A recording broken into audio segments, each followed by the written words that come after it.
Après, le Remco Evenepoel renaissant, voilà le Remco Evenepoel insistant.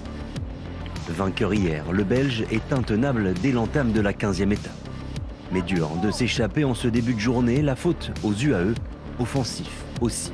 Et Soler part avec Jonas Vingegaard en laissant Sepp Kuss derrière et Primož Roglič. On laisse un temps ces hommes rejoindre les quelques fuyards avant que la Jumbo ne roule.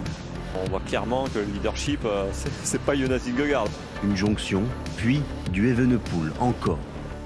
Dans le col de l'Izarraga, long de 19 km, le porteur du maillot de la montagne impose un énorme tempo.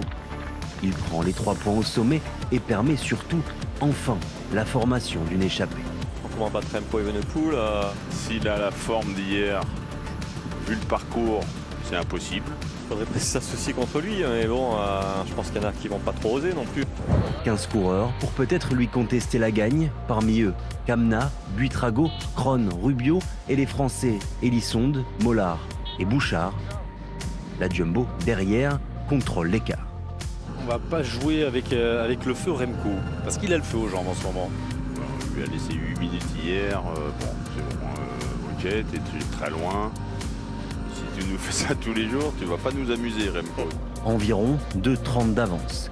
Alpecin tente de rouler pour Groves, mais il y a du costaud dans le groupe de tête. Petit écrémage d'ailleurs et 3,30 au sommet. Des nouvelles du peloton où les Alpecin ont un peu abdiqué. Des nouvelles aussi de Geraint Thomas, apparemment lourdement tombé. L'arrivée se rapproche à 15 bornes de la ligne. Dans l'ultime difficulté, des mouvements dans l'échappée. Buitrago et Rui Costa se font la malle. Remco cale. Il demande même du relais, donc ça veut dire qu'il n'est pas beaucoup moins fort qu'hier, hein, Remco Evenepoel.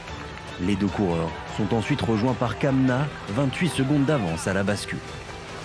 Reste la descente à gérer, mais l'Allemand, en tête, commet une erreur.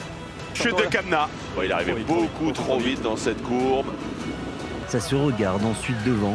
Kamna rentre et dans les derniers hectomètres, le groupe Evenepoel se rapproche aussi. Mais pas de doublé pour le Belge. Ces 3-là vont bien se jouer la victoire. Lennart Kemna qui y va, le retour de Rui Costa et la victoire faite pour l'ancien champion du monde, Rui Costa. Premier succès en terre espagnole pour l'ancien champion du monde.